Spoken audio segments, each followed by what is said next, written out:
Hello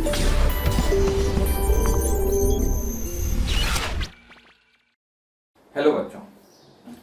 अब तक हम पीरियोडिक टेबल पढ़ चुके, केमिकल बॉन्डिंग पढ़ चुके, और अब बारी है कोऑर्डिनेशन कंपाउंड्स की। बेटा कोऑर्डिनेशन कंपाउंड में यूँ तो बहुत कुछ पढ़ने को है। जब हम ड्रॉपर बैच में पढ़ाते हैं या फिर नॉर्मल 12th बैच में पढ़ाते हैं तो करीब करीब 12 लेक्चर के आसपास का टाइम लगता है। ऑब्वियस सी बात है कि एक क्रैश कोर्स है और इतना टाइम हमें यहाँ पर नहीं मिलने वाला। इवन तो बाकी चैप्टर्स के कंपेयर में भी थोड़ा सा कम टाइम रहता है कोऑर्डिनेशन कंपाउंड के लिए। सो हमारा फोकस केवल उन्हीं टॉपिक्स पे होगा जहाँ से नीट में क्वेश्चंस आते हैं, जहाँ पर वो टॉपिक जिनसे नीट में क्वेश्चंस पूछे जाने की फ्रिक्वेंसी ज़्यादा होती है। प्लस अगर कोई टॉपिक बहुत ज़्यादा सिंपल है, लगता है कि इसे आप घर पे आसानी से समझ सकते हैं, तो कम से कम उस टॉपिक को तो थोड़ा सा स्किप कर सकते हैं। हाँ, जहाँ पर थोड़ा समझने की जरूरत है, कंसेप्चुअल डिस्कशन की जरूरत है, वहां से जरूर हम शुरू करें। अब इस चैप्टर की हम शुरुआत करने जा रहे हैं किससे? वर्नर थ्योरी से। और होनी भी चाहिए। वर्नर थ्योरी से क्यों शुरुआत होनी चाहिए? वो इसलिए बेटा कि इस चैप्टर की शुरुआत ही यहाँ से होती है। कोऑर्डिनेशन कंपाउंड अगर आप पढ़ते हो तो वर्नर की वजह से पढ़ते हो। सबसे पहली बार कोऑर्डिनेशन कंपाउंड को सही तरीके से समझाना जो शुरू किया गया वो किसके थ्रू किया गया? सर अल्फ्रेड बर्नर के थ्रू किया गया। अब बर्नर के साथ समस्या क्या थी? वो कुछ कंपाउंड को लेके स्टडी कर रहे थे। जैसे एक उन्होंने कंपाउंड लिया COCl3 का 1 मोल लिया और इसके साथ 6 मोल अमोनिया मिक्स करके एक कंपाउंड बनाया। फिर एक बार उन्होंने क्या किया? COCl3 का 1 मोल लिया और इसके साथ 5 मोल अमोनिया मिला के कंपाउंड बनाया। फिर उन्होंने क्या किया? COCl3 का 1 मोल लिया और इसमें 4 मोल अमोनिया मिला के एक कंपाउंड बनाया और इनके एक को सॉल्यूशन प्रिपेयर किया। अब वापस से दिमाग में रखें, दुनिया को अभी पता नहीं कि कोऑर्डिनेशन कंपाउंड नाम की कोई चीज होती है। और अगर हम ऐसा माने तो फिर बर्नर को लगता था यार यहां पर भी कोबाल्ट +3, यहां पर भी कोबाल्ट +3, दोनों में अगर कोबाल्ट +3 है तो दोनों के पास कैटायन का चार्ज तो बराबर हुआ। यहां पर 3 Cl- है, यहां पर 3 Cl- है, तो दोनों के पास 3 एनायन भी है, एक जैसे एनायन है। तो अगर मैं इसका 1 मोल का सॉल्यूशन बनाऊं, उसका 1 मोल का सॉल्यूशन बनाऊं, इधर 1 मोल का सॉल्यूशन बनाऊं, तो तीनों कंपाउंड के 1 मोल के सॉल्यूशन की कंडक्टेंस एक जैसी आनी चाहिए, आयनिक कंडक्टेंस। हकीकत यह है कि तीनों की आयनिक कंडक्टेंस अलग अलग आती है। प्लस ये समझा जाता है कि अगर सेंट्रल मेटल एटम एक ही है, नंबर ऑफ अनपेयर्ड इलेक्ट्रॉन एक जैसे हैं, तो कलर भी एक जैसा हो जाना चाहिए। अगर तीनों ही कॉम्बिनेशन में कोबाल्ट +3 है तो तीनों के तीनों जो कंपाउंड है वो सेम कलर शो करना चाहिए। जबकि पहला वाला जो कंपाउंड है वो येलो कलर का है, दूसरा ये कंपाउंड जो हमने लिखा 5NH3 के साथ ये पर्पल कलर का है, और ये जो है इसमें 2 कलर आते हैं, ग्रीन एंड वायलेट, सिस और ट्रांस के बिहाफ पे। तो इनके कलर भी अलग अलग दिखाई दे रहे थे। इवन दो अगर तीनों में ही 3 Cl- हैं तो आप समझें इसको मैं सिल्वर नाइट्रेट के एक्वस सॉल्यूशन से क्या कर दूं? ट्रीट कर दूं, तो पहले वाले में क्या होना चाहिए? 3 मोल AgCl का प्रेसिपिटेट बनना चाहिए क्योंकि 3 Cl- है। सेकंड वाले केस में क्या होना चाहिए? 3 मोल AgCl का प्रेसिपिटेट बनना चाहिए क्योंकि इधर भी 3 Cl- है। थर्ड वाले में क्या होना चाहिए? यहाँ पर भी 3 मोल AgCl का प्रेसिपिटेट बनना चाहिए क्योंकि यहाँ पर भी 3 Cl- है। हकीकत अलग है। हकीकत यह है कि इधर 3 मोल AgCl का प्रेसिपिटेट बनता है, इधर 2 मोल का बनता है, इधर 1 मोल का बनता है। तो ये रिजल्ट काफी शॉकिंग थे, काफी चौंकाने वाले थे। और उस समय तक जो ट्रेडिशनल थ्योरी हमारे पास थी वो इसको समझा नहीं पा रही थी।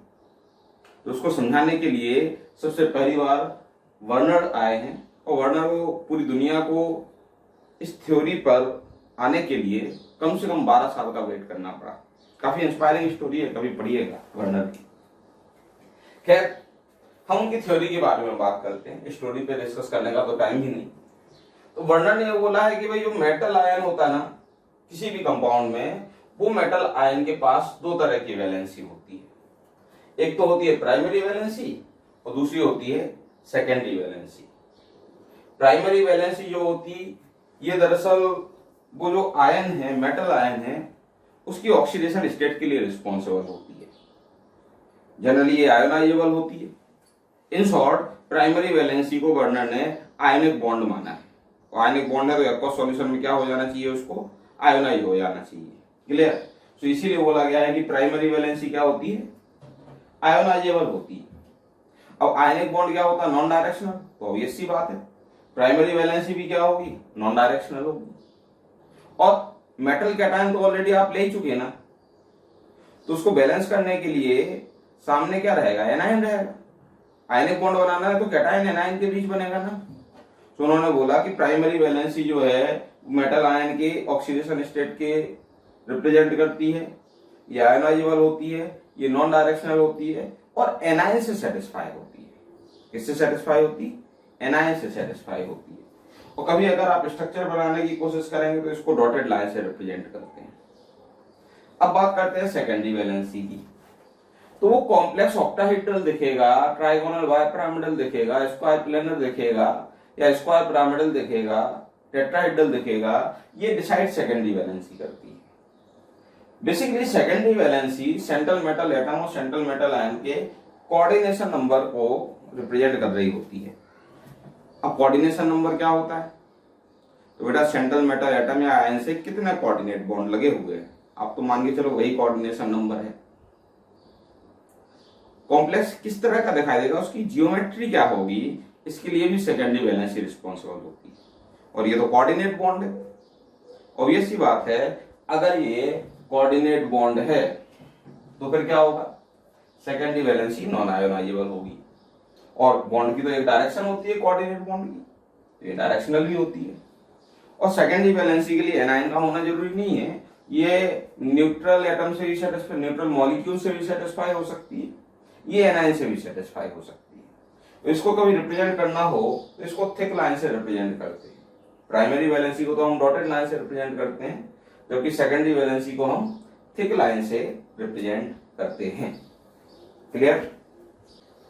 अब देखें बेटा, एक एक करके हम डिटेल निकालने की कोशिश करते हैं उन सारे कॉम्प्लेक्स की जो वर्नर को परेशान कर रहे थे। तो पहला वाला क्या था, उन्होंने क्या किया था, COCl3 का 1 मोल लिया था, इसके साथ मिक्स किया था 6 मोल NH3 को। आप तो एक शॉर्टकट याद कर लो, हालांकि इसकी भी कुछ लिमिटेशंस हैं, बट आपके नीट के सारे क्वेश्चन हो जाएंगे। आपको सामने जो भी कॉम्प्लेक्स दे रखा है, इस तरह से दे रखा है, वो आपको मॉडर्न नोटेशन में कॉम्प्लेक्स बनाना है, तो आपको कोऑर्डिनेशन नंबर 6 लेके चलना पड़ेगा। आपको मानना पड़ेगा कि जो सेंट्रल मेटल एटम है वो 6 बॉन्ड बनाने जा रहा है, और जो भी न्यूट्रल मॉलिक्यूल आपको दिखाई दे रहा है वो सारे के सारे न्यूट्रल मॉलिक्यूल कॉम्प्लेक्स के अंदर होंगे। जो भी न्यूट्रल मॉलिक्यूल आपको बाहर दिखाई दे रहा है, सारे के सारे न्यूट्रल मॉलिक्यूल कॉम्प्लेक्स के क्या होंगे, अंदर होंगे। एक न्यू मॉलिक्यूल से या एक आयन से आप एक ही कोऑर्डिनेट बॉन्ड बना सकते हैं। तो कौन सी 3 बातें याद रखनी, पहली बात कि जो मेटल कैटायन आपको दिखाई दे रहा है उसके साथ हमें 6 कोऑर्डिनेट बॉन्ड बनाने हैं हर हाल में।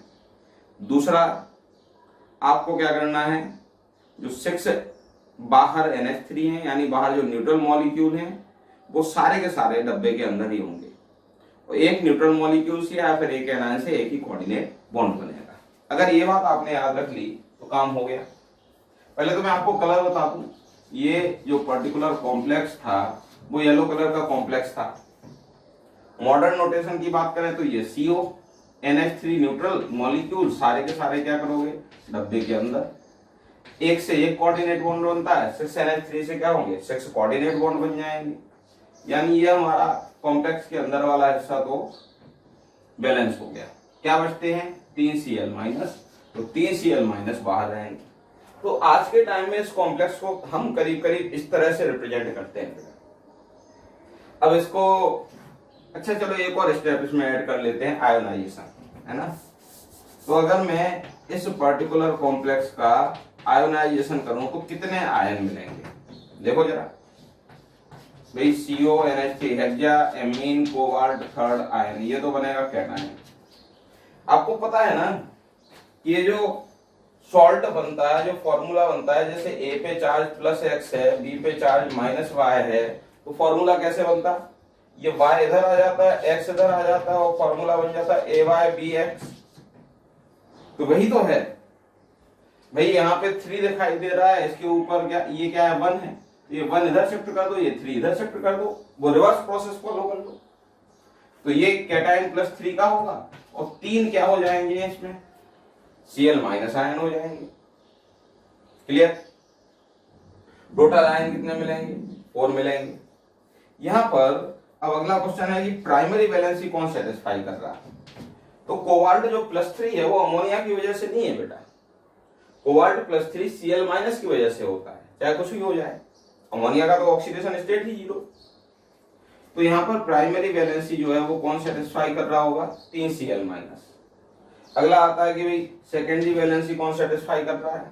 तो देखो कोऑर्डिनेशन नंबर में 6 कोऑर्डिनेट बॉन्ड किससे लगे हैं, 6 के 6 कोऑर्डिनेट बॉन्ड अमोनिया से लगे हैं, यानी 6NH3 आपके पास ऐसे हैं जो क्या कर रहे हैं, सेकेंडरी वैलेंसी को सेटिस्फाई कर रहे हैं। और सवाल उठता है कि ड्यूअल बिहेवियर कौन सो कर रहा है। तो यहाँ पर कोई भी Cl डब्बे के अंदर नहीं है, वो Cl- जो डब्बे के अंदर होता है वही ऐसा है जो ड्यूअल बिहेवियर शो करता है। वो Cl- जो बॉक्स के अंदर होता है केवल और केवल वही ऐसा होता है जो ड्यूअल बिहेवियर शो करता है। तो ये कहानी हुई किसके बारे में, COCl3.6NH3 के बारे में। चलो अब इनका अगला वाला कॉम्प्लेक्स भी ले लेते हैं। छोटा हमारा नेक्स्ट कॉम्प्लेक्स जो है वो है COCl3.5NH3। क्लियर। अब इसका जो कलर होता है वो कौन सा होता है, पर्पल। इसका मॉडर्न नोटेशन क्या है, तो ये रहा कोबाल्ट, NH3 जितने हैं वो तो सारे अंदर ही शिफ्ट करने थे, तो पांचों के पांचों NH3 अंदर आ गए, और 5 NH3 से तो 5 ही कोऑर्डिनेट बॉन्ड बनेंगे, तो एक Cl भी क्या करना पड़ेगा, फिर अंदर लाना पड़ेगा। बचे कितने Cl, 2, तो ये 2 Cl बाहर हो जाएंगे। तो यहाँ पर जब आयोनाइजेशन करोगे तो कैटायन तो मिलेगा ये पेंटा, एमीन, क्लोराइडो, कोबाल्ट, थर्ड आयन, और जो एनायन मिलेगा वो मिलेंगे 2 Cl-। तो पहले वाले में 3 Cl- डब्बे के बाहर थे और दूसरे वाले में केवल 2 ही Cl- डब्बे के बाहर।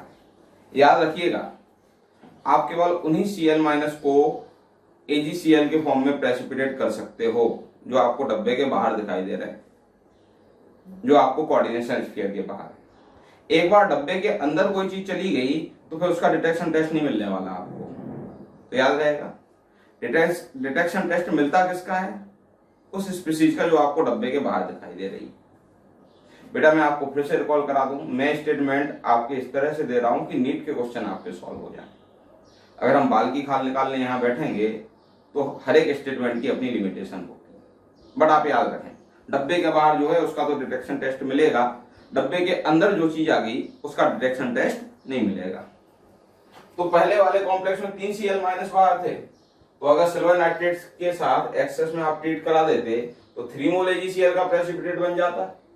दूसरे वाले केस में 2 Cl- बाहर हैं, तो जब आप सिल्वर नाइट्रेट के साथ एक्सेस में ट्रीट कराओगे तो 2 मोल AgCl का प्रेसिपिटेट बनेगा, इस Cl का प्रेसिपिटेट नहीं बनेगा। प्राइमरी वैलेंसी कोबाल्ट +3 तीनों Cl- की वजह से ही आएगा, तो प्राइमरी वैलेंसी अभी भी 3 Cl- ही शो करेंगे। हाँ सेकेंडरी वैलेंसी कौन कौन शो कर रहा है, कोऑर्डिनेट बॉन्ड, तो 5 तो अमोनिया से बन रहे हैं और एक जो कोऑर्डिनेट बॉन्ड बन रहा है वो Cl- से बन रहा है, ये सेकेंडरी वैलेंसी को सेटिस्फाई कर रहे हैं। कुल मिला के एक Cl- जो डब्बे के अंदर है वो ऐसा है जो ऑक्सीडेशन स्टेट के लिए भी रिस्पॉन्सिबल है और कोऑर्डिनेट बॉन्ड बनाने के लिए भी रिस्पॉन्सिबल है, यानी ये एक जो Cl- है ये ड्यूअल बिहेवियर शो कर रहा है, ये प्राइमरी वैलेंसी भी सेटिस्फाई कर रहा है, सेकेंडरी वैलेंसी भी सेटिस्फाई कर रहा है। चलिए अब अगले कॉम्प्लेक्स की तरफ मूव करते हैं। हमारा नेक्स्ट कॉम्प्लेक्स है बेटा COCl3.4NH3। इसके 2 आइसोमर होते हैं, एक तो होता है सिस जो वायलेट कलर का होता है और एक होता है ट्रांस जो ग्रीन कलर का होता है। मॉडर्न नोटेशन अब तक आप सीख गए होंगे कि चारों के चारों NH3 क्या करना, अंदर रखना, कोऑर्डिनेशन नंबर 6 करना है, तो 2 Cl भी अंदर होंगे, बाहर कितना Cl हो जाएगा, 1। अब इसका आयोनाइजेशन करोगे तो आयोनाइजेशन पर कैटायन तो ये मिलेगा, tetra amine die क्लोराइडो cobalt third ion, और एक Cl माइनस मिलेगा। तो यहाँ पर अगर आपने सिल्वर नाइट्रेट के साथ एक्सेस में ट्रीट करा है ना बेटा, तो ये जो कॉम्प्लेक्स के अंदर है कोऑर्डिनेशन स्फीयर में 2 Cl है, इनका डिटेक्शन टेस्ट नहीं मिलेगा। बाहर जो Cl माइनस घूम रहा है केवल और केवल उसका डिटेक्शन टेस्ट मिलेगा। यानी सिल्वर नाइट्रेट से एक्सेस में ट्रीट कराने पर ये 1 मोल AgCl का प्रेसिपिटेट देगा। प्राइमरी वैलेंसी किससे सेटिस्फाई हो रही है, तो अभी भी ये +3 ये तीनों Cl को मिलाकर इनकी वजह से है, यानी प्राइमरी वैलेंसी अभी भी कौन सेटिस्फाई कर रहे हैं, 3 Cl माइनस। फिर सेकेंडरी वैलेंसी कौन सेटिस्फाई कर रहा है, देखो जरा, 4 कोऑर्डिनेट बॉन्ड तो NH3 से लगा रखे हैं और 2 कोऑर्डिनेट बॉन्ड Cl माइनस से लगा रहे हैं, यानी सेकेंडरी वैलेंसी 4NH3 से सेटिस्फाई हो रही है, 2 Cl माइनस से सेटिस्फाई हो रही है। अगली बातचीत आती है कि ड्यूअल बिहेवियर। तो 2 Cl जो डब्बे के अंदर हैं ये इस तरह के हैं कि वो कोऑर्डिनेट बॉन्ड के लिए भी रिस्पॉन्सिबल हैं, इस कोबाल्ट के +3 के लिए भी रिस्पॉन्सिबल हैं। तो ये जो 2 Cl माइनस है ये ड्यूअल बिहेवियर शो कर रहा है, ये प्राइमरी वैलेंसी भी सेटिस्फाई कर रहे हैं और सेकेंडरी वैलेंसी भी सेटिस्फाई कर रहे हैं। सो देखें बेटा, वर्नर थ्योरी से क्वेश्चंस किस तरह से पूछे जाते हैं।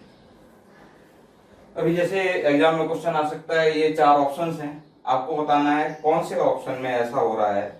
तो जो अवेलेबल क्लोरीन है उसका 25% पोर्शन प्रेसिपिटेट के फॉर्म में मिल रहा है।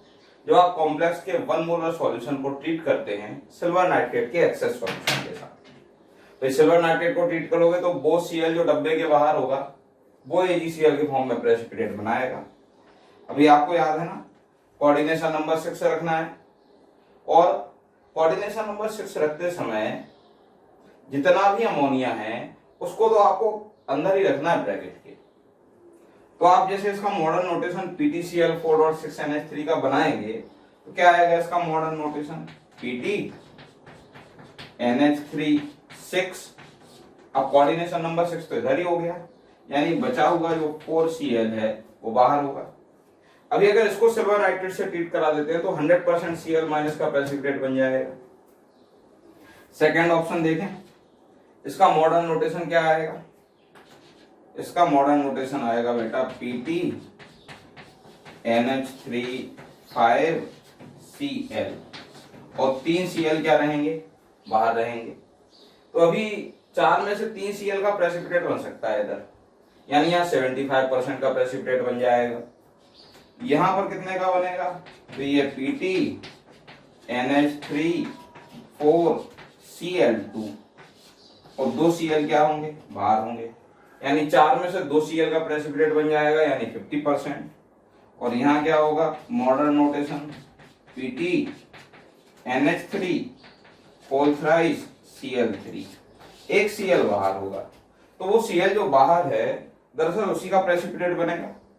तो 4 में से एक Cl का प्रेसिपिटेट बनेगा यानी 25% Ag जो क्लोरीन है उसका प्रेसिपिटेट बन जाएगा।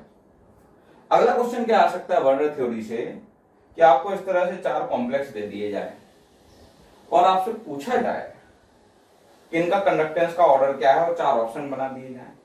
तो वापस से आप मॉडर्न नोटेशन पे जाएं, तो फर्स्ट नंबर पे जो कॉम्प्लेक्स है वो दरअसल क्या है, hexa amine cobalt third chloride है। तो नंबर ऑफ आयंस यहां से कितने मिलेंगे, 4 मिलेंगे। सेकेंड नंबर पे जो कॉम्प्लेक्स है वो हकीकत में कौन सा है, CONH3 5Cl Cl2 है, हेक्सा एमीन क्लोराइड और कोबाल्ट थर्ड क्लोराइड। यहाँ पर नंबर ऑफ आयंस 3 मिलेंगे। थर्ड नंबर पर जो कॉम्प्लेक्स है वो कौन सा है, वो है CONH3 4Cl2 Cl है। और फिफ्थ नंबर पे, ये थर्ड नंबर का होगा, फोर्थ नंबर पे जो कॉम्प्लेक्स है वो कौन सा है, ये है CONH3 whole thrice Cl3। Clear. अब देख लें यहाँ पर नंबर ऑफ आयन 4 आएंगे, इधर 3 आएंगे, इधर 2 आएंगे, इधर एक भी नहीं आएगा। तो कंडक्टेंस का ऑर्डर क्या बैठेगा, मैक्सिमम कंडक्टेंस आएगी फर्स्ट की, उससे कम सेकंड की, उससे कम थर्ड की, और फोर्थ की तो कंडक्टेंस ही नहीं आएगी, वो नॉन कंडक्टिंग होगा। तो इस तरह से आपसे कई बार क्वेश्चंस पूछे जाते हैं। यहाँ पर हम वर्नर थ्योरी फिनिश करते हैं। अब हम बात करने जा रहे हैं डिटेल ऑफ कॉम्प्लेक्स की। Detail of complex. बेटा अब इतना वक्त तो है नहीं कि हम वैलेंस बॉन्ड थ्योरी भी अलग से पढ़े हैं, सीएफटी भी अलग से पढ़े हैं। एग्जाम में आप क्वेश्चन भी देखें तो डायरेक्ट यही पूछे जाते हैं, कौन सा पैरामैग्नेटिक कॉम्प्लेक्स होगा, कौन सा डायमैग्नेटिक होगा, कॉम्प्लेक्स का मैग्नेटिक मूवमेंट कितना होगा, इसमें अनपेयर्ड मैग्नेटिक मूवमेंट इतना है तो अनपेयर्ड इलेक्ट्रॉन कितने होंगे। तो आप डायरेक्ट निकाल सकते हैं। कैसे? डिटेल ऑफ कॉम्प्लेक्स में हम बात कर रहे हैं कोऑर्डिनेशन नंबर 6 की। ठीक, कोऑर्डिनेशन नंबर 6 के लिए आपको क्या याद रखना कि दो तरह के लिगेंड होंगे, एक तो होंगे स्ट्रॉन्ग फील्ड लिगेंड और दूसरे होंगे week field ligand. Strong field ligand में क्या होंगे, कार्बन डोनर, यानी ऐसे लिगेंड जिनमें कार्बन से सेंट्रल मेटल एटम को कोऑर्डिनेट लिंकेज बनाया जा रहा होगा, लोन पेयर दिया जा रहा होगा। और कार्बन डोनर के साथ ही इसमें आ जाएंगे नाइट्रोजन डोनर, और कार्बन और नाइट्रोजन डोनर को छोड़ दें, except carbon donor and nitrogen donor, इनको अगर हम छोड़ दें तो जो लिगेंड बच जाते हैं वो वीक फील्ड लिगेंड है। और आप बोले कार्बन डोनर में जैसे साइनाइड हुआ, CN- या फिर कार्बन मोनोऑक्साइड हुआ, नाइट्रोजन डोनर में NH3 हुआ, NO2- हुआ, ये सारे क्या है अपने लिए स्ट्रॉन्ग। NO2- कब, नाइट्रोजन से जब लिंकेज लग रहा होगा, है ना, ये अपने लिए क्या है स्ट्रॉन्ग फील्ड लिगेंड है, और ये क्या है वीक फील्ड लिगेंड है। अब करना क्या है, जैसे जो D होता है, D के पास आपको पता है 5 ऑर्बिटल होते हैं D सब सेल के पास। उन 5 ऑर्बिटल को जब आप स्ट्रॉन्ग फील्ड लिगेंड होगा ना तो आप 2 सब सेल में मानिएगा। अब टाइम इतना है नहीं कि मैं आपके पास स्प्लिटिंग की बात करूं, बट आप इतना तो फिर भी कर ही सकते हैं। कोऑर्डिनेशन नंबर 6 में जब 5 D ऑर्बिटल होते हैं, वैसे तो सेम एनर्जी लेवल पे होते हैं, लेकिन जैसे ही स्ट्रॉन्ग फील्ड लिगेंड आएगा, इनमें से कोई आएगा, तो आप क्या करेंगे, आप उसको इस तरह से 2 हिस्सों में तोड़ देंगे। आप मानेंगे ये लोअर एनर्जी का सबसेल है तो ये हाई एनर्जी का सबसेल है। वो जो रूल नॉर्मली लगाते हैं वो लगाते जाएं। इलेक्ट्रॉन की पेयरिंग तब तक नहीं करा सकते जब तक कि सारे वैकेंट ऑर्बिटल में एक एक इलेक्ट्रॉन नहीं चला जाता। जब तक नीचे वाला लो एनर्जी का सबसेल पूरा नहीं भर जाता तब तक आप इलेक्ट्रॉन हाई एनर्जी के सबसेल में नहीं भेज सकते। हालांकि वीक फील्ड लिगेंड में भी इस तरह की स्प्लिटिंग आती है और वो आपके कंसेप्ट को खराब कर सकती है। तो जैसे ही कहीं वीक फील्ड लिगेंड आ जाए, हेलोजन से आपने लिंकेज लगा रखा है, ऑक्सीजन से लिंकेज लगा रखा, तो आप वहां पे क्या करेंगे, आप 5 जो ऑर्बिटल्स हैं उनको सेम एनर्जी लेवल पे इस तरह से मान के चलेंगे कि वो 5 ऑर्बिटल कुछ इस तरह से अवेलेबल हैं, और इतने से अपना काम हो जाएगा। और आप बोलोगे सर इसका मतलब क्या हुआ, सीधे सीधे मैं आपको एक कॉन्फ़िगरेशन समझाना चाहता हूं। जैसे अब D1 हुआ है ना, तो D1 कॉन्फ़िगरेशन में स्ट्रॉन्ग फील्ड लिगेंड में तो एक इलेक्ट्रॉन इधर आएगा भाई, और वीक फील्ड लिगेंड होगा तो यहां भी एक इलेक्ट्रॉन इधर आएगा। तो D1 में अनपेयर्ड इलेक्ट्रॉन जो आएगा, स्ट्रॉन्ग फील्ड लिगेंड हो तो भी एक आता है, वीक फील्ड लिगेंड हो तो भी एक आता है। जब D2 कॉन्फ़िगरेशन हो तो स्ट्रॉन्ग फील्ड लिगेंड में 2 इलेक्ट्रॉन इस तरह से आएंगे। जब तक सारे वैकेंट ऑर्बिटल में एक एक इलेक्ट्रॉन नहीं चला जाता आप इलेक्ट्रॉन को पेयरिंग में नहीं लाओगे।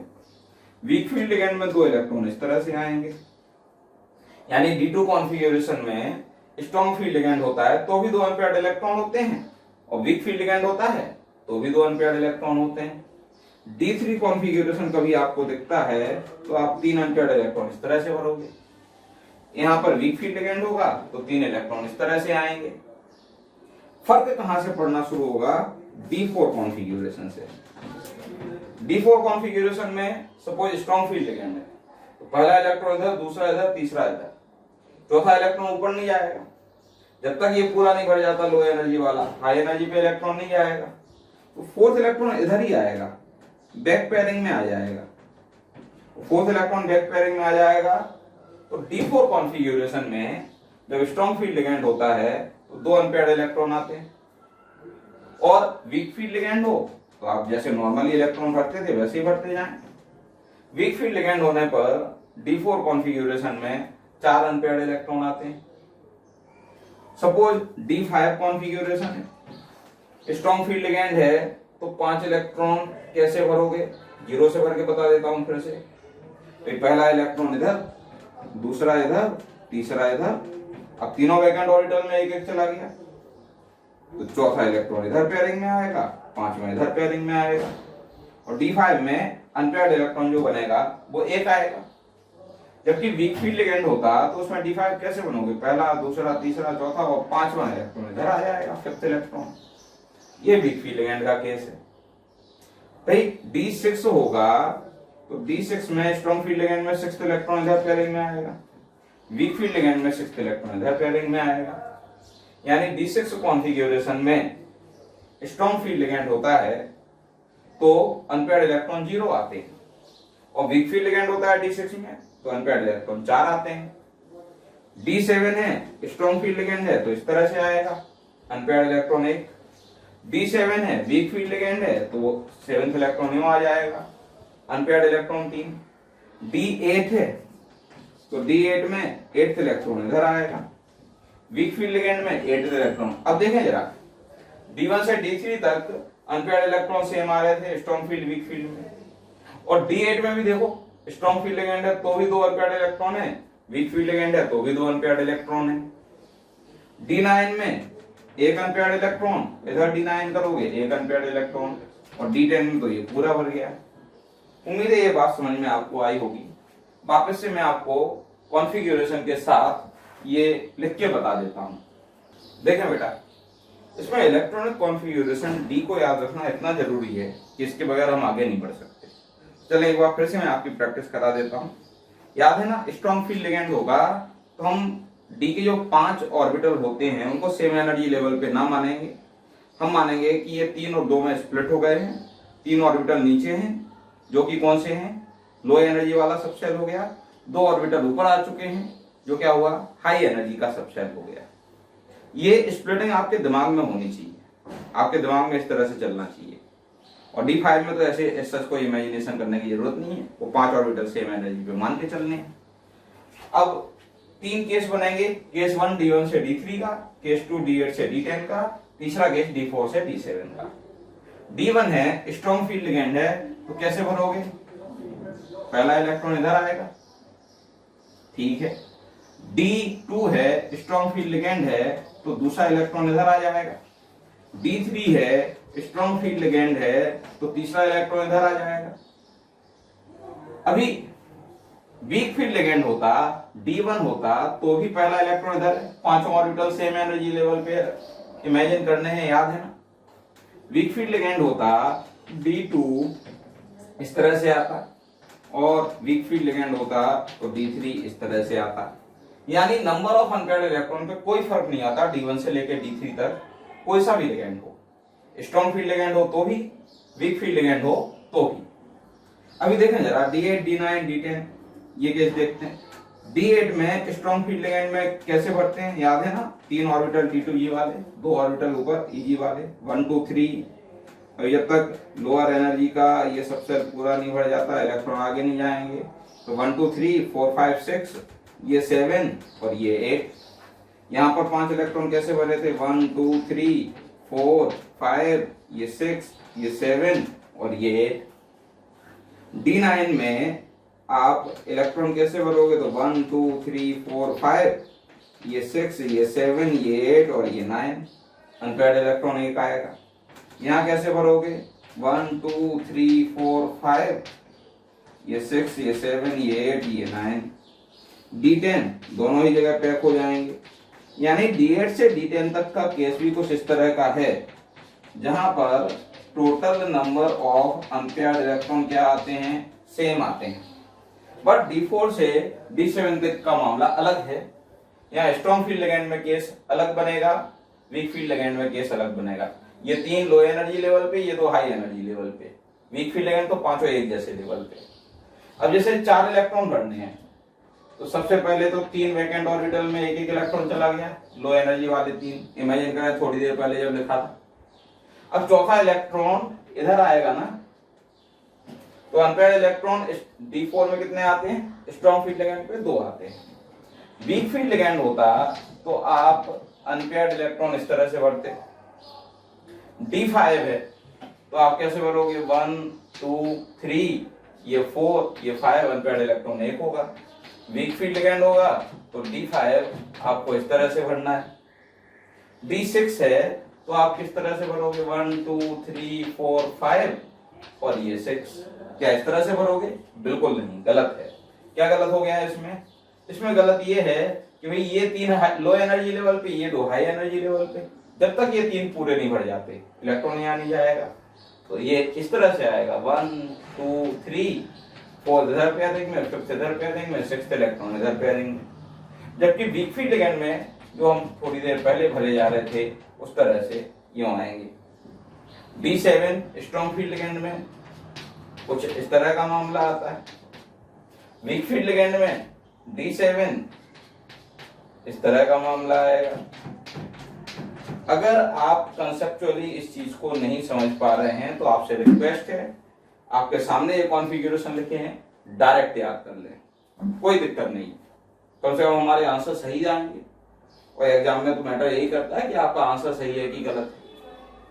अब देखें जरा, इन केसेस में D4 से लेकर D7 में स्ट्रॉन्ग फील्ड लिगेंड पे अनपेयर्ड इलेक्ट्रॉन कम आते हैं, तो यहां से जितने भी कॉम्प्लेक्स बनेंगे उन कॉम्प्लेक्स को बोला जाएगा लो स्पिन कॉम्प्लेक्स।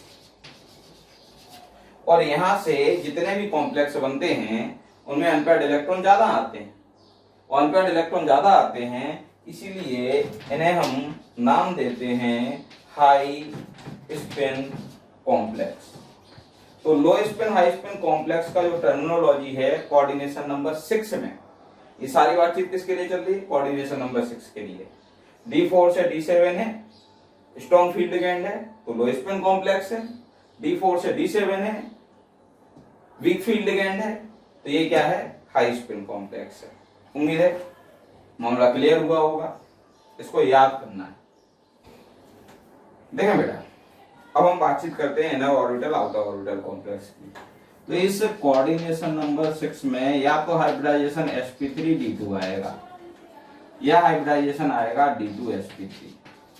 ये जो हाइब्रिडाइजेशन आता है इसमें भी कॉम्प्लेक्स ऑक्टाहेड्रल बनता है, और d2sp3 हाइब्रिडाइजेशन में भी कॉम्प्लेक्स ऑक्टाहेड्रल बनता है। और कमाल की बात यह है कि इन दोनों में ही जो d ऑर्बिटल काम में आते हैं वो आते हैं dx2 y2 और dz2 एक्सियल d ऑर्बिटल। बस फर्क क्या है, इसमें बाहर वाला d यूज में होता है इसीलिए इसे नाम दिया जाता है आउटर ऑर्बिटल कॉम्प्लेक्स। तो आउटर ऑर्बिटल कॉम्प्लेक्स कब बोलोगे, जब sp3 d2 हाइब्रिडाइजेशन होगा। और d2sp3 में अंदर वाला d काम में आता है, और अंदर वाला d काम में आता है तो इसीलिए इसे बोला जाता है इनर ऑर्बिटल कॉम्प्लेक्स। तो दो तरह के कॉम्प्लेक्स होते हैं, एक तो इनर दूसरे आउटर, और लो स्पिन हाई स्पिन हमने बात करी थी। अब कॉम्प्लेक्स की डिटेल निकालनी है तो कैसे निकालोगे कॉम्प्लेक्स की डिटेल, तो उसके लिए इलेक्ट्रॉनिक कॉन्फ़िगरेशन आना जरूरी है। मैं मान के चल रहा हूं बहुत सारे बच्चों को इलेक्ट्रॉनिक कॉन्फ़िगरेशन याद नहीं होंगे तो मैं यहां पे लिख देता हूं। देखें बेटा, एग्जाम में कभी भी इतना टाइम नहीं मिलेगा आपको कि आप पूरा का पूरा डिटेल इलेक्ट्रॉनिक कॉन्फ़िगरेशन लिखेंगे। सो इसके नियम से लेकर जिन तक कम से कम उम्मीद रखें कि ये शॉर्ट में लास्ट वाला जो इलेक्ट्रॉनिक कॉन्फ़िगरेशन है वो आपको लिखते हुए है। अगर नहीं आते हैं तो प्लीज, ये इलेक्ट्रॉनिक कॉन्फ़िगरेशन है, घर पे बैठे आज के आज उसका अच्छे से रट्टा लगा लें। चले अब हम आगे बात करते हैं कि आखिर इस कॉम्प्लेक्स की डिटेल हमें निकालनी कैसे है। सो देखें बेटा, डिटेल ऑफ कॉम्प्लेक्स है ना, तो इसके बारे में अब तक हमने क्या क्या सीखा। हमने सीखा कि भाई कार्बन डोनर और नाइट्रोजन डोनर जो होते हैं ये स्ट्रॉन्ग फील्ड लिगेंड है, बाकी हेलोजन डोनर हुए, ऑक्सीजन डोनर हुए, ये सारे के सारे क्या हैं, वीक फील्ड लिगेंड है। इसके अलावा हमने सीखा D4 से D7 के कॉन्फ़िगरेशन, कहाँ लो स्पिन कहाँ हाई स्पिन करना है। इसके साथ अगर D4 से D7 आ गया तो क्या हो जाएगा, लो स्पिन कॉम्प्लेक्स बनेगा, और इस कॉम्बिनेशन में अगर D4 से D7 आ गया तो क्या बनेगा, हाई स्पिन कॉम्प्लेक्स बनेगा। sp3d2 है तो आउटर ऑर्बिटल है, d2 sp3 है तो इनर ऑर्बिटल है। कुछ और चीजें यहाँ पर आपको नोट करके याद करनी होंगी। क्या याद करना होगा, अमोनिया क्या है, स्ट्रॉन्ग फील्ड लिगेंड है। So ammonia is a strong field ligand but it acts as a weak field ligand with iron +2 and manganese +2। वैसे तो स्ट्रॉन्ग फील्ड लिगेंड है लेकिन आयरन +2 और मैग्नीज +2 के साथ ही क्या करता, वीक फील्ड लिगेंड की तरह बिहेव करता है। और ठीक इसी तरह से H2O और ऑक्जेलेट की एक कहानी है जो आपको याद रखना है। These two ligands are weak field ligand, generally ये वीक फील्ड लिगेंड होते हैं, but acts as a strong field ligand with cobalt +3। ये दोनों कोबाल्ट +3 के साथ क्या करते हैं, स्ट्रॉन्ग फील्ड लिगेंड की तरह बिहेव करते हैं। इन दो नोट के अलावा डिटेल कैसे निकालोगे, तो जैसे ही कोई कॉम्प्लेक्स दें, स्टेप फर्स्ट क्या, write down electronic configuration of central metal atom. जो भी सेंट्रल मेटल एटम है उसका इलेक्ट्रॉनिक कॉन्फ़िगरेशन लिखते हैं। उसके बाद आता है स्टेप 2। तो स्टेप 2 पे क्या करोगे, आप लिखेंगे electronic configuration of central metal ion. Central metal atom ion में भी कन्वर्ट होगा, उसका कुछ ऑक्सीडेशन स्टेट आएगा, उसका इलेक्ट्रॉनिक कॉन्फ़िगरेशन लिखें। स्टेप 3 पे आ जाएं। स्टेप 3 में आप क्या करेंगे, चेक बैक पेयरिंग। आपको बैक पेयरिंग चेक करनी है।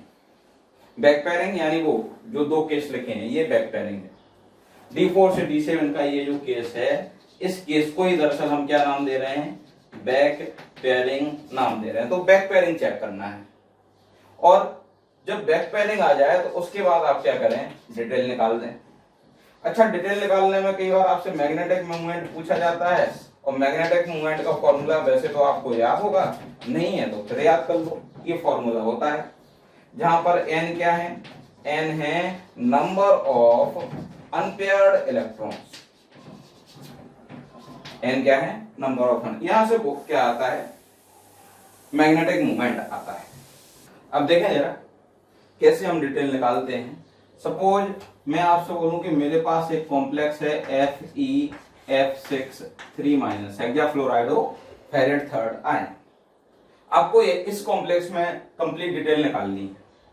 तो सबसे पहले तो आयरन का ऑक्सीडेशन स्टेट निकालो। कैसे निकालोगे, भाई यहाँ जितनी भी ऑक्सीडेशन स्टेट होंगी उसका जो सम है वो इसके बराबर होना चाहिए, और फ्लोरीन अंदर लिगेंड है तो मतलब फ्लोराइड ही होगा। बेटा कहीं भी F- लिख के थोड़ी देंगे, ये तो अपने को पता होना चाहिए कि जो हेलोजन है वो हेलाइड के फॉर्म में मिलते हैं, एज अ लिगेंड होते हैं जब, तो -1 होता है एक फ्लोरीन पे, तो 6 फ्लोराइड पे कितना होगा, -6। अब -6 में यहाँ आयरन का कितना ऑक्सीडेशन स्टेट रख दिया जाए कि टोटल मिला के -3 हो जाए, तो ये सी बात है +3। यानी इस कॉम्प्लेक्स में जो आयरन है वो +3 ऑक्सीडेशन स्टेट में। अब आते हैं स्टेप। तो पहला स्टेप क्या है, आयरन लिखो, सेंट्रल मेटल एटम आयरन, और आयरन का इलेक्ट्रॉनिक कॉन्फ़िगरेशन क्या है, 3d6 4s2 है।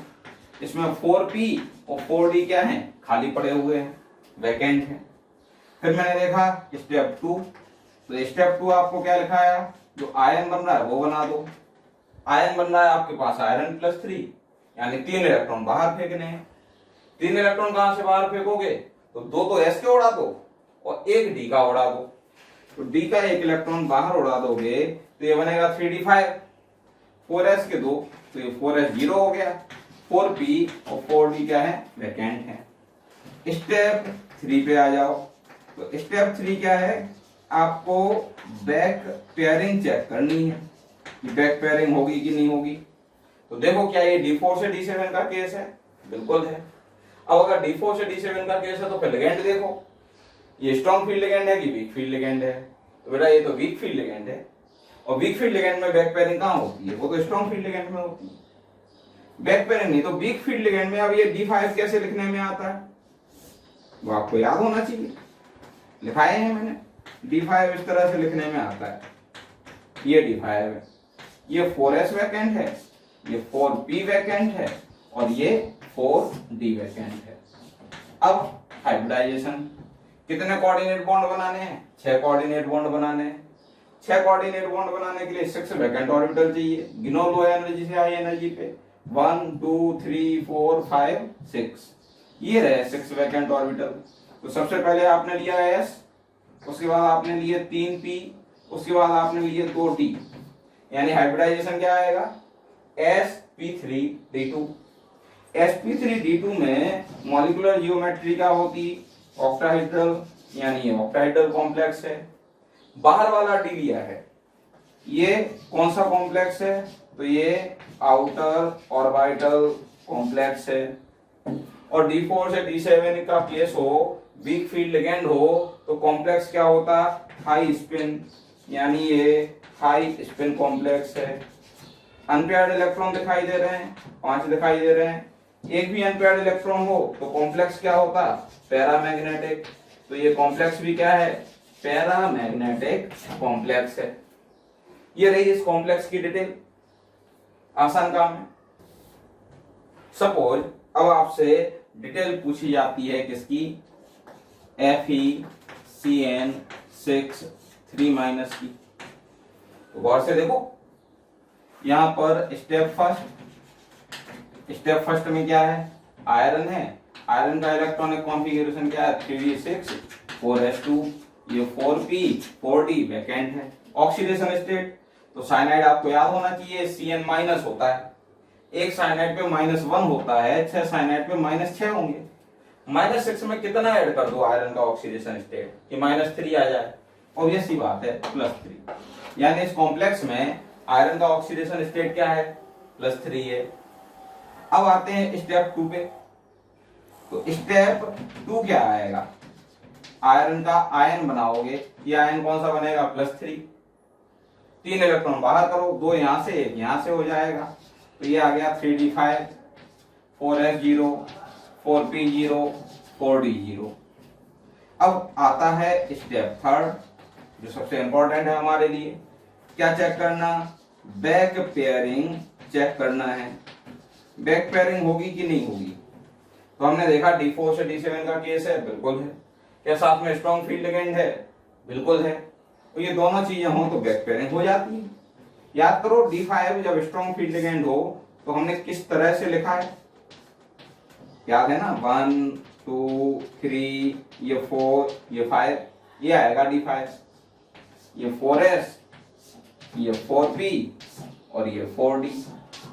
अब वैकेंट ऑर्बिटल चाहिए, कितने चाहिए? 6 हाइब्रिडाइजेशन के लिए, क्योंकि कोऑर्डिनेट बॉन्ड कितने बनाने हैं? 6 बनाने हैं। गिनो यहां से, तो 1 2 3 4 5 6, ये रहे 6 वैकेंट ऑर्बिटल। तो इन 6 वैकेंट ऑर्बिटल में 2 तो आपने d लिए, एक s लिया और 3 क्या लिए? p लिए। तो इस बार हाइब्रिडाइजेशन क्या हुआ? D2sp3। sp3d2 हो या D2sp3 हो, कॉम्प्लेक्स दोनों ही केस में क्या होता? ऑक्टाहेड्रल। ऑब्वियस सी बात है, कॉम्प्लेक्स भी ऑक्टाहेड्रल है। अच्छा, अब D4 से D7 का केस और स्ट्रॉन्ग फील्ड लिगेंड, तो नंबर ऑफ अनपेयर्ड इलेक्ट्रॉन कम आ जाते हैं और इस केस में कॉम्प्लेक्स को क्या बोला जाता है? लो स्पिन कॉम्प्लेक्स। तो लो स्पिन कॉम्प्लेक्स है ये। अनपेयर्ड इलेक्ट्रॉन आ रहा है क्या? बिल्कुल आ रहा है। एक अनपेयर्ड इलेक्ट्रॉन है और एक अनपेयर्ड इलेक्ट्रॉन के साथ कॉम्प्लेक्स क्या हो जाता? पैरामैग्नेटिक। तो ये कॉम्प्लेक्स जो होगा वो पैरामैग्नेटिक होगा। आप मैग्नेटिक मूवमेंट भी निकाल सकते हैं। कैसे आता है? √n+2 1 1+2 √3 bore magneton. ये इसका क्या? मैग्नेटिक मूवमेंट है। ये डिटेल पर्टिकुलर कॉम्प्लेक्स की। अब सपोज ये कॉम्प्लेक्स है आपके पास और इस कॉम्प्लेक्स की आपको डिटेल निकालनी है। हेक्साएमीन क्रोमियम 3rd आयन। अमोनिया पे चार्ज बिल्कुल भी नहीं होता, ये तो न्यूट्रल मॉलिक्यूल होता है। तो अमोनिया को मिला के ऑक्सीडेशन स्टेट टोटल मिला के 0 आएगी। अब 0 में कितना ऐड करें क्रोमियम का ऑक्सीडेशन स्टेट कि +3 हो जाए, यानी +3। तो ये क्रोमियम +3 में है। अब क्रोमियम का इलेक्ट्रॉनिक कॉन्फ़िगरेशन जो आता, first step 3d5 4s1 4p 4d vacant है। उसके बाद सेकंड स्टेप क्रोमियम +3 बनाओगे, एक यहां से दो यहां से, आपने उड़ा दिए इलेक्ट्रॉन, तो क्या बचा 3d3 4s 4p 4d। अब बैक पेयरिंग, तो आपको पता है d4 से d7 का केस है ही नहीं, तो यहाँ पर बैक पेयरिंग का सवाल ही नहीं उठता, चाहे स्ट्रॉन्ग फील्ड लिगेंड हो या वीक फील्ड लिगेंड हो। जब बैक पेयरिंग नहीं होती, d3 नॉर्मल केस में जैसा हम लिखते आए हैं वैसा लिखा जाता है, तो ये d3 लिखा हुआ है, ये 4s है और ये 4p है, तो 2 d ऑर्बिटल, एक s ऑर्बिटल और 3 p ऑर्बिटल। हाइब्रिडाइजेशन क्या आएगा, d2sp3 आएगा। d2sp3 के साथ कॉम्प्लेक्स क्या होगा, ऑक्टाहेड्रल कॉम्प्लेक्स होगा। लो स्पिन हाई स्पिन की बात होगी नहीं, क्योंकि लो स्पिन हाई स्पिन तो d4 से d7 पे ही आता है कमेंट, और अंदर वाले d यूज हो रहे हैं, इसलिए आप बोलोगे ये क्या है, इनर ऑर्बिटल कॉम्प्लेक्स है। अनपेयर्ड इलेक्ट्रॉन आ रहे हैं, जी हाँ 3 अनपेयर्ड इलेक्ट्रॉन है, एक भी अनपेयर्ड इलेक्ट्रॉन हो तो कॉम्प्लेक्स क्या होता है, पैरामैग्नेटिक होता है, तो ये जो कॉम्प्लेक्स होगा वो पैरामैग्नेटिक होगा। ये कहानी थी किसके बारे में, हेक्साएमीन क्रोमियम थर्ड आयन के बारे में। चलो अगला कॉम्प्लेक्स जो हम डिस्कस करने जा रहे हैं वो ये रहा, tris ethylene diamine nickel second ion. अब बेटा इथाइलिन डायमीन आपको याद होना चाहिए, एनसीईआरटी में आपने पढ़ा होगा, बाइडेंटेड लिगेंड है, न्यूट्रल मॉलिक्यूल होता है, तो ऑब्वियस सी बात है इसका ऑक्सीडेशन स्टेट क्या है, 0 है, और 0 में कितना ऐड करोगे, +2 आ जाए, +2, यानी इस कॉम्प्लेक्स में निकल क्या है, +2 में है। अभी निकल का इलेक्ट्रॉनिक कॉन्फ़िगरेशन, तो निकल 28 एटॉमिक नंबर के साथ आता है क्या, 3d8 4s2, ये 4p और 4d वैकेंट है। उसके बाद आयन बनाओगे तो निकल +2 आयन बना दिया, 2 इलेक्ट्रॉन ये उड़ा दिए, फिर 3d8 बच गया, ये 4p ये 4d। अगला केस बैक पेयरिंग चेक करनी है, तो बेटा d8 से लेके d10 तक कोई बैक पेयरिंग नहीं होती कोऑर्डिनेशन नंबर 6 में। भाई d1 से d3 और d8 से d10 बैक पेयरिंग होती ही नहीं, और जब बैक पेयरिंग नहीं है तो नॉर्मल जैसा d8 लिखते हो वैसा नॉर्मल d8 लिख दो, और अगर उस तरह से नॉर्मल d8 लिखोगे तो अनपेयर्ड इलेक्ट्रॉन आएंगे। कितने अनपेयर्ड इलेक्ट्रॉन आएंगे, 2 आएंगे। हाइब्रिडाइजेशन क्या आएगा, तो ये 4s ये 4p ये 4d। आपको कोऑर्डिनेट लिंकेज 6 बनाने हैं। अब आप बोलोगे लिगेंड तो 3 दिख रहे हैं, लेकिन बेटा बाइडेंटेड लिगेंड है ना इथाइलिन डायमीन, तो एक लिगेंड से 2 कोऑर्डिनेट लिंकेज बनेंगे, तो 3 लिगेंड से कितने बनेंगे, 6 बनेंगे ना, तो 6 वैकेंट ऑर्बिटल लो। 6 वैकेंट ऑर्बिटल के साथ ये क्या आएगा, sp3d2, और बाकी की कहानी आपको पता ही है, आप डिटेल निकाल सकते हैं। अब देखें बेटा इसमें बहुत सारे केस हैं, ढेरों केस हैं, फिर वापस से वही मजबूरी आ जाती है कि कहीं ना कहीं तो हमें फुल स्टॉप लगाना है। तो कोऑर्डिनेशन नंबर 6 में बस इतने ही केस में आपको याद करने के लिए बोल रहा हूं, इससे ज्यादा अपने को याद नहीं करने। आप कुछ नाम जरूर याद रखिएगा। ये होता है बेटा एक ब्राउन रिंग कॉम्प्लेक्स, जो रेगुलर कोर्स होता है नो डाउट, उसके अंदर तो हम इसको डिस्कस करते ही हैं, बट इसमें आप याद रखिएगा, क्या याद रखना कि आयरन जो है वो +1 ऑक्सीडेशन स्टेट में है, बाकी डिटेल तो आप निकाल ही लोगे, क्लियर। और अगला कॉम्प्लेक्स याद रखिएगा Na2FeCN5NO। ये जो कॉम्प्लेक्स लिखा उसका नाम तो क्या था, brown ring complex. Unstable complex होता है, बहुत सारे क्वेश्चन हैं इसमें जो बनते हैं, बट आपको फिलहाल क्या याद रखना, +1 ऑक्सीडेशन स्टेट में। और ये जो कॉम्प्लेक्स है उसका नाम क्या है, सोडियम नाइट्रोक्लोराइड। हो सकता है नीट में डायरेक्ट यही क्वेश्चन पूछ लिया जाए कि सोडियम नाइट्रोक्लोराइड का फॉर्मूला क्या है ना, पूरा नाम लिख देता हूं, सोडियम नाइट्रोक्लोराइड, तो फॉर्मूला पूछ सकते हैं। प्लस इसके अंदर आयरन का ऑक्सीडेशन स्टेट, तो ये आयरन +2 में होगा। कभी टाइम हुआ तो नो डाउट इसकी डिटेल भी डिस्कस कर लेते, ठीक है, कम से कम इतनी डिटेल तो याद रखी जा सकती है। देखें बेटा अब हम बात करने जा रहे हैं कोऑर्डिनेशन नंबर 5 और कोऑर्डिनेशन नंबर 4 की। तो हमें क्या याद रखना, हमें याद रखना है वापस से वही कि कार्बन नाइट्रोजन दोनों तो स्ट्रॉन्ग फील्ड लिगेंड होंगे, बाकी सब वीक फील्ड लिगेंड होंगे। क्योंकि यहाँ तक आते आते स्प्लिटिंग का पैटर्न बदल जाता है और हम स्प्लिटिंग के बारे में बात कर भी नहीं रहे हैं, तो आपसे बोलूंगा डायरेक्ट याद रखिएगा। कोऑर्डिनेशन नंबर 6 में D8 में कोई चेंज नहीं आता था, कोई सा भी लिगेंड चाहे स्ट्रॉन्ग या वीक। बट कोऑर्डिनेशन नंबर 4 में और कोऑर्डिनेशन नंबर 5 में D8 में स्ट्रॉन्ग फील्ड लिगेंड आने पर आपको इस तरह से लिखना है, बैक पेयरिंग करा देनी है, अनपेयर्ड इलेक्ट्रॉन 0 रखना है। और D8 में जब साथ में वीक फील्ड लिगेंड होगा तो D8 इस तरह से लिखना है। ये एक एडिशनल पॉइंट है जो आप याद रखें, इसको याद रखेंगे तो सारा काम अपने आप बन जाएगा। अब जैसे आपसे डिटेल पूछी जाए NiCN5 3- इसकी डिटेल निकालें, तो हमने देखा सबसे पहले तो ये निकल है, निकल एटॉमिक नंबर 28 होता है, तो 3D8 4s2 4p हाइब्रिडाइजेशन आएगा। फिर मैंने देखा कि ये निकल का ऑक्सीडेशन स्टेट कितना आ रहा है, तो आप चेक करिए +2 आ रहा है, यानी 4s के 2 इलेक्ट्रॉन फेंक दें, तो ये कॉन्फ़िगरेशन क्या बचा 3D8 4s0 4p0 4d0। फिर आपने देखा बैक पेयरिंग करानी है क्या, तो ये कोऑर्डिनेशन नंबर 5 का मामला है, 5 कोऑर्डिनेट बॉन्ड बराबर और D8 है, स्ट्रॉन्ग फील्ड लिगेंड है। ये तीनों कॉम्बिनेशन में अभी अभी बताया आपको बैक पेयरिंग होती है। बैक पेयरिंग करा दोगे तो ये मामला कुछ इस तरह का होगा 1 2 3 4 5 6 7 8 क्लियर। ये 4s खाली और ये 4p खाली। अब आपको 5 वैकेंट ऑर्बिटल चाहिए 5 कोऑर्डिनेट बॉन्ड बनाने के लिए। गिनो 1 2 3 4 5, एक आपने D लिया, एक S लिया, 3 P लिए, तो हाइब्रिडाइजेशन क्या आएगा DsP3। चले यहां पर एक चीज और बता दूं, जब हाइब्रिडाइजेशन sp3d होता है तो जो जियोमेट्री आती है वो ट्राइगोनल बाइपिरामिडल होती है, और इसके अंदर जो d ऑर्बिटल यूज होता है वो होता है dz²। और जब हाइब्रिडाइजेशन dsp3 आता है तो जो जियोमेट्री आती है वो आती है स्क्वायर पिरामिडल, और इसमें जो d ऑर्बिटल यूज होता है वो होता है dx²y²।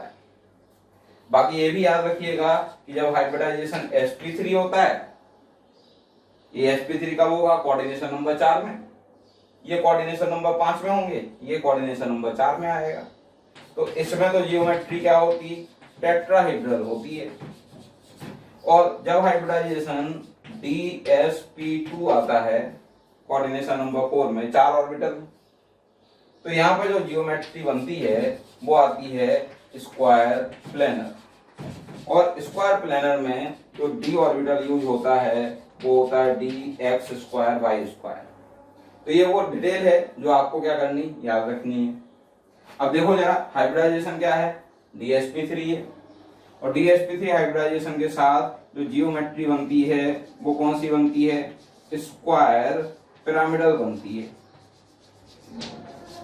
यहाँ पर अनपेयर्ड इलेक्ट्रॉन क्या है 0 है, और अनपेयर्ड इलेक्ट्रॉन 0 हो तो कॉम्प्लेक्स क्या होता डायामैग्नेटिक होता है, यानी ये कॉम्प्लेक्स जो होगा वो डायामैग्नेटिक आएगा। बेटा इसमें कोऑर्डिनेशन नंबर 5 में एक ही स्पेशल केस है जो एक्सेप्शन के तौर पे आपको याद रखना पड़ेगा, और एक्सेप्शन में क्या याद रखना पेंटा कार्बोनिल आयरन। भाई पेंटा कार्बोनिल आयरन में यूं तो आपने निकालोगे तो कंसेप्ट के हिसाब से dsp2 हाइब्रिडाइजेशन आना चाहिए, dsp3 आता भी है, बट dsp3 होने के बावजूद ये ट्राइगोनल बाइपिरामिडल है, तो ये एक एडिशनल चीज है जो इस कॉम्प्लेक्स पर जरूरी है। मैं इसकी डिटेल नहीं दे रहा हूं, आपको डायरेक्ट एज अ रिजल्ट याद रखें। पेंटा कार्बोनिल आयरन में हाइब्रिडाइजेशन dsp3 आता है और ये ट्राइगोनल बाइपिरामिडल होता है। एक्सेप्शन के तौर पे अलग से याद रखना है बस। अब हम बात करते हैं कोऑर्डिनेशन नंबर 4 की। देखें जरा कोऑर्डिनेशन नंबर 4 में निकल से ही हम एग्जांपल उठा लेते हैं। एक तो NiCl4 डाई नेगेटिव, एक NiCN4 डाई नेगेटिव। यहाँ पर क्या है, निकल 28, अब तक याद हो गया होगा, ये 3D8 4s2 आता है, 4p 4d खाली होते हैं। फिर आप इसका आयन बनाओगे, निकल +2 में 2 इलेक्ट्रॉन 4s को उड़ा दो, ये 3D8 आ गया। D8 था, बैक पेयरिंग चेक करनी पड़ेगी। देखा हमने वीक फील्ड लिगेंड है, वीक फील्ड लिगेंड हो तो उस केस में बैक पेयरिंग नहीं आती है। बैक पेयरिंग नहीं आएगी तो जो D के 5 ऑर्बिटल हैं वो इस तरह से आ जाएंगे। अनपेयर्ड इलेक्ट्रॉन 2 रहेंगे। आपको कितने वैकेंट ऑर्बिटल की जरूरत थी? 4 कोऑर्डिनेट लिंकेज है तो 4 वैकेंट ऑर्बिटल हैं। एक S ले लिया, 3 P ले लिए हैं, तो हाइब्रिडाइजेशन क्या है? sp3 है। sp3 हाइब्रिडाइजेशन में कॉम्प्लेक्स क्या होता? टेट्राहेड्रल, तो ये टेट्राहेड्रल कॉम्प्लेक्स है। और अनपेयर्ड इलेक्ट्रॉन है, इसमें 2 अनपेयर्ड इलेक्ट्रॉन है। 2 अनपेयर्ड इलेक्ट्रॉन के साथ कॉम्प्लेक्स क्या होगा? पैरामैग्नेटिक। तो जो कॉम्प्लेक्स है वो पैरामैग्नेटिक है। सपोज अब हम बात करें NiCN4 डाई नेगेटिव की, तो नो डाउट इसमें भी निकल है, तो इसका भी इलेक्ट्रॉनिक कॉन्फ़िगरेशन 3D8 4s2 रहेगा। 4p और 4d क्या रहेंगे? वैकेंट रहेंगे। अभी इसका आयन जो बनाओगे वो कौन सा बनाओगे? निकल +2, 2 इलेक्ट्रॉन 4s के उड़ा दो तो ये क्या आ जाएगा? 3D8 4s0 4p0 4d0। D8 है तो बैक पेयरिंग चेक करो, देखो स्ट्रॉन्ग फील्ड लिगेंड है क्या? बिल्कुल है, D8 strong field ligand, coordination number 4। इस कॉम्बिनेशन में बैक पेयरिंग आ जाती है। बैक पेयरिंग में D8 कैसे लिखते हो? तो ये है D के 5 वैकेंट ऑर्बिटल, और 5 वैकेंट ऑर्बिटल में D8 कुछ इस तरह से लिखने में आता है। ये 4s वैकेंट है, 4p वैकेंट है। अभी हाइब्रिडाइजेशन निकालोगे तो एक D, एक S और 2p 4 वैकेंट ऑर्बिटल लेके, तो हाइब्रिडाइजेशन यहाँ क्या आएगा? DsP2 आएगा। कॉम्प्लेक्स की ज्योमेट्री क्या होगी? ये भाई स्क्वायर प्लेनर कॉम्प्लेक्स होगा, और स्क्वायर प्लेनर होने के साथ साथ और क्या क्वालिटी होगी इसके पास? तो अनपेयर्ड इलेक्ट्रॉन 0 है। अनपेयर्ड इलेक्ट्रॉन 0 होने का मतलब ये डायमैग्नेटिक कॉम्प्लेक्स होगा। अब बेटा इतना कंसेप्ट याद करने के बाद एक और पॉइंट है जो आपको याद रखना होगा। जैसे डी ब्लॉक एलिमेंट होते हैं ना, उनमें डी सीरीज चलती है। जैसे स्कैंडियम से लेके जिंक तक ये जो एलिमेंट हैं वो 3D सीरीज में आते हैं। उसके बाद कैडमियम तक ये जो सीरीज है वो कौन सी है? 4D सीरीज है। लेंथियम से लेके मरकरी तक ये 5D सीरीज है। तो आपको क्या याद रखना? With 4D and 5D series elements, अगर आपने 4D और 5D सीरीज का एलिमेंट लिया है, देन एवरी लिगेंड एक्ट्स, हालांकि इसकी लिमिटेशन है बट अपना नीट का काम हो जाएगा, उसमें कहीं दिक्कत नहीं आएगी। Every ligand acts as a strong field ligand. अगर कोई 45D सीरीज की मेटल है तो उसके साथ हर एक लिगेंड किसकी तरह बिहेव करता है? स्ट्रॉन्ग फील्ड लिगेंड की तरह बिहेव करता है। कैसे? देखें जरा बेटा, थोड़ी देर पहले हम बात कर रहे थे NiCl4 डाई नेगेटिव के बारे में, याद है? हमने देखा कि इसका हाइब्रिडाइजेशन क्या आता? sp3 आता, ये टेट्राहेड्रल है, और अनपेयर्ड इलेक्ट्रॉन 2 आने की वजह से ये पैरामैग्नेटिक है। अगर मैं निकल फैमिली का अगला मेंबर पैलेडियम ले लूं और कॉम्प्लेक्स बनाऊं PdCl4 डाई नेगेटिव, आपसे बोलूं इसकी डिटेल बताएं, तो ऑब्वियस सी बात है यहाँ पर पैलेडियम आएगा, पैलेडियम +2। अगर निकल +2 3D8 था तो ऑब्वियस सी बात है पैलेडियम +2 4D8 आएगा। यहाँ 5s और 5p क्या रहेंगे? वैकेंट रहेंगे। जैसे ही पैलेडियम दिखा, लिगेंड भी नहीं देखना, D8 है, कोऑर्डिनेशन नंबर 4 में D8 में स्ट्रॉन्ग फील्ड लिगेंड, ये भी स्ट्रॉन्ग फील्ड लिगेंड है अब, क्योंकि पैलेडियम 4D सीरीज की मेटल है। 4d और 5d सीरीज के मेटल के साथ हर एक लिगेंड स्ट्रॉन्ग फील्ड लिगेंड है। तो D8 4d सीरीज की मेटल बैक पेयरिंग आ जाएगी। और यहां पर जैसे ही आप बैक पेयरिंग कर देंगे ये कुछ इस तरह का दिखाई देगा।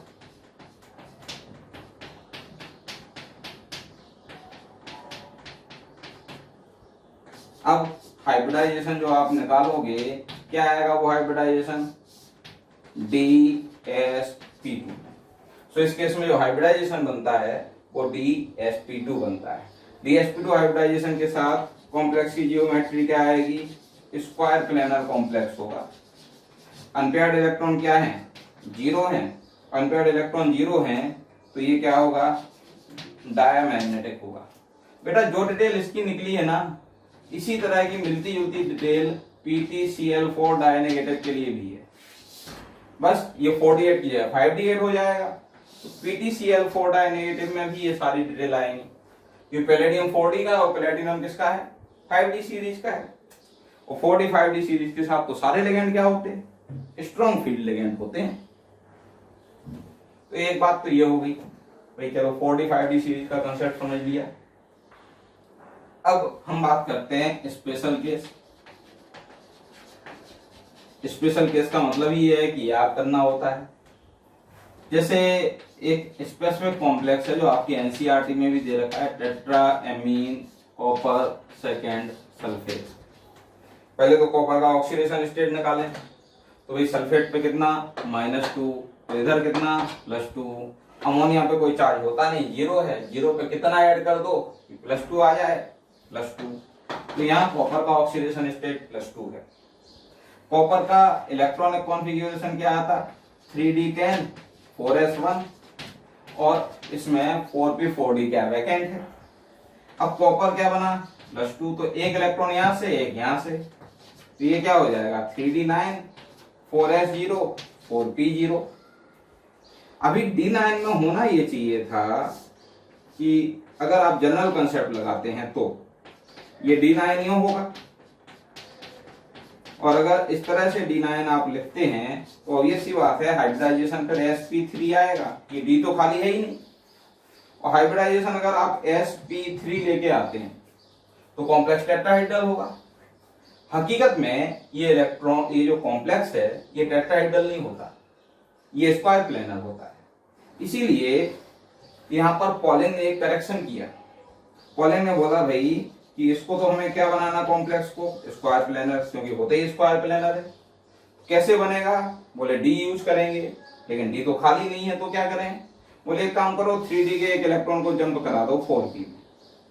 अब 3d का एक इलेक्ट्रॉन जंप कर जाएगा तो कॉन्फ़िगरेशन आ जाएगा 3d8 4s0 4p1, और ये रहा बेटा d8।